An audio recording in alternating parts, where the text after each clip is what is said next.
Salam sejahtera untuk kita semua. Nama saya Monika Ayu Kasih, Prodi Teknik Informatika kelas B. Di sini saya akan memaparkan ringkasan materi tentang sistem operasi. Baik, kita langsung masuk pada pembahasannya. Bagian ke-6, sinkronisasi.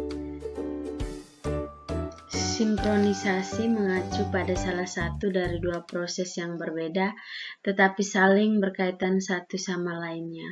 Dua proses ini merupakan sinkronisasi data dan sinkronisasi proses.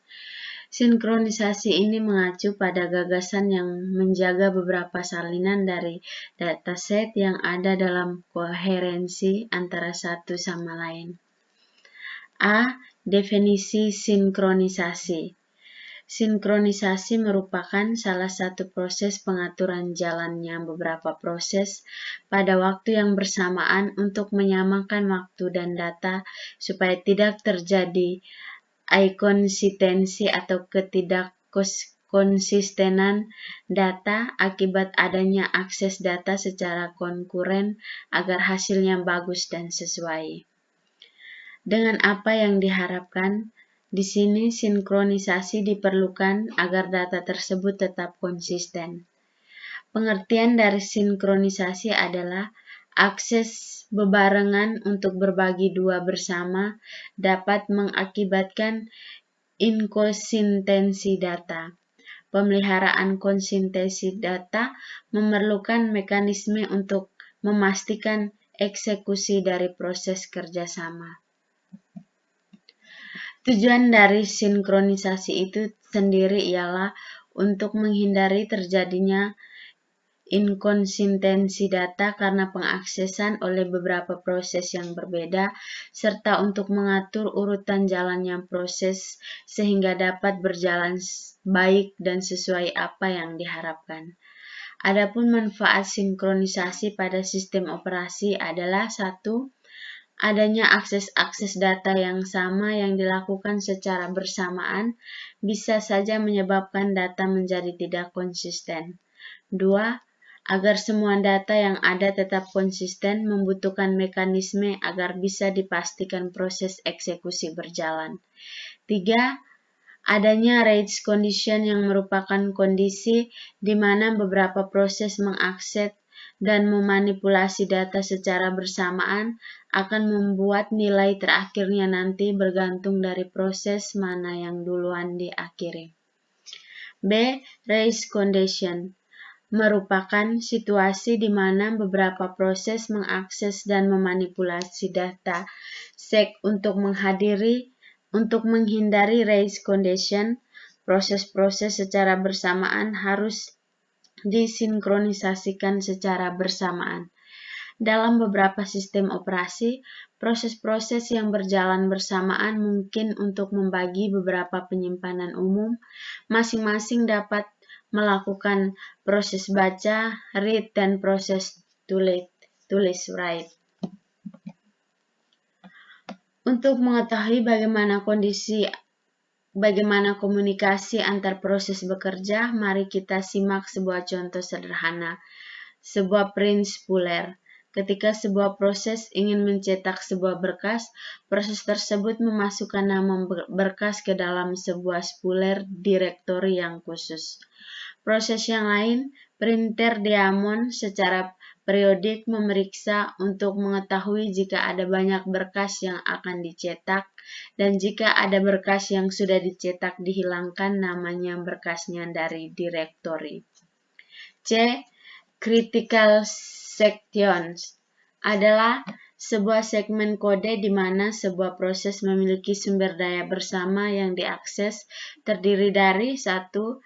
Entry section, kode yang digunakan untuk masuk ke dalam critical section. 2. Critical section, kode di mana hanya ada satu proses yang dapat dieksekusi pada satu waktu. 3. Exit section, akhir dari critical section, mengizinkan proses lain. 4. Reminder section merupakan kode istirahat setelah masuk ke critical section. D. Semafor. Semafor adalah pendekatan yang diajukan oleh Dijkstra dengan prinsip bahwa dua proses atau lebih dapat bekerja sama dengan menggunakan penanda-penanda sederhana. Seperti proses dapat dipaksa berhenti pada suatu saat sampai proses mendapatkan penanda tertentu itu.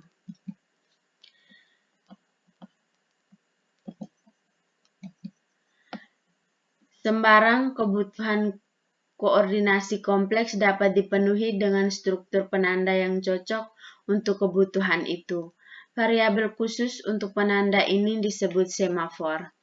Semafor mempunyai dua sifat, yaitu 1. Semafor dapat diinisialisasi dengan nilai non-negatif.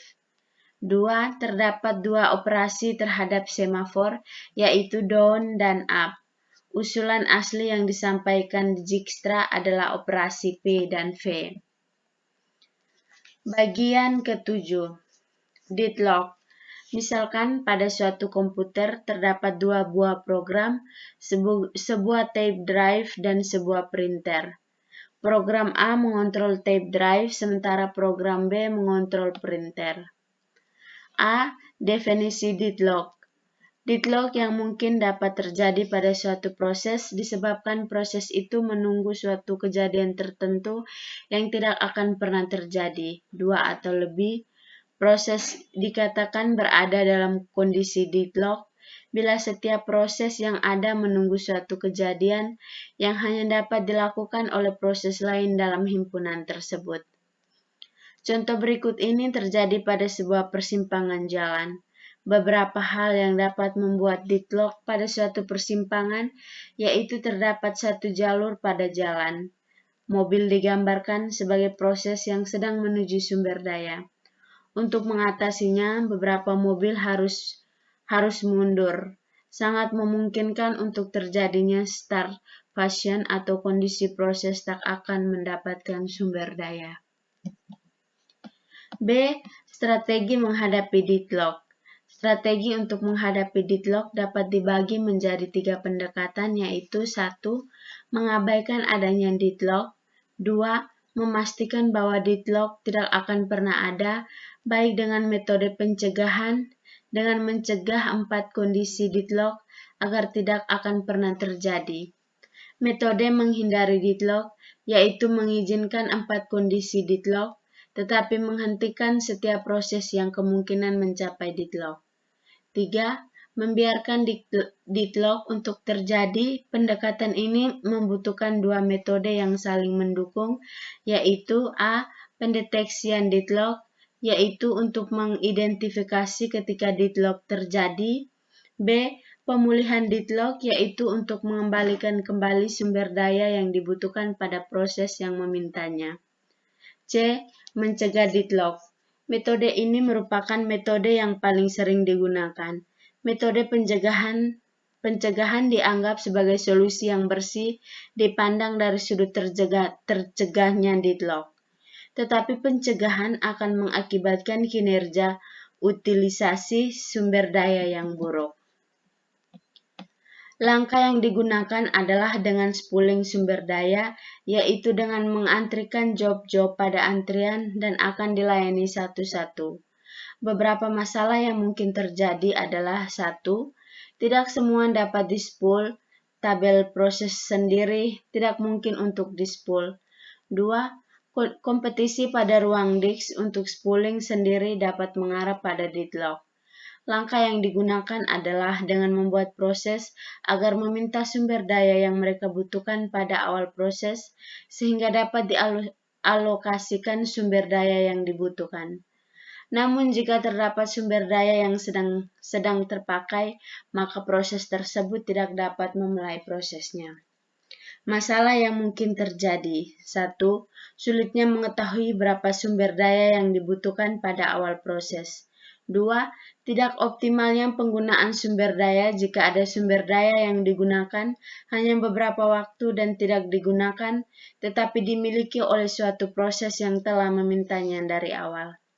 Cara terakhir adalah dengan meniadakan syarat keempat circular wait. terdapat dua pendekatan, yaitu satu, mengatur agar setiap proses hanya dapat menggunakan sebuah sumber daya suatu waktu. Jika menginginkan sumber daya lain, maka sumber daya yang dimilikinya harus dilepas. Dua, membuat penomoran pada proses-proses yang mengakses sumber daya. Suatu proses dimungkinkan untuk dapat meminta sumber daya kapanpun, tetapi permintaannya harus dibuat terurut. D. Menghindari deadlock. Pendekatan metode ini adalah dengan hanya memberi kesempatan kepada permintaan sumber daya yang tidak mungkin akan menyebabkan deadlock. Kondisi aman yang dimaksudkan selanjutnya disebut sebagai safe state. Sedangkan keadaan yang tidak memungkinkan untuk diberikan sumber daya yang diminta disebut unsafe state. 1. Kondisi aman atau safe state. Suatu keadaan dapat dinyatakan sebagai safe state jika tidak terjadi deadlock dan terdapat cara untuk memenuhi semua permintaan sumber daya yang ditunda tanpa menghasilkan deadlock dengan cara mengikuti urutan tertentu.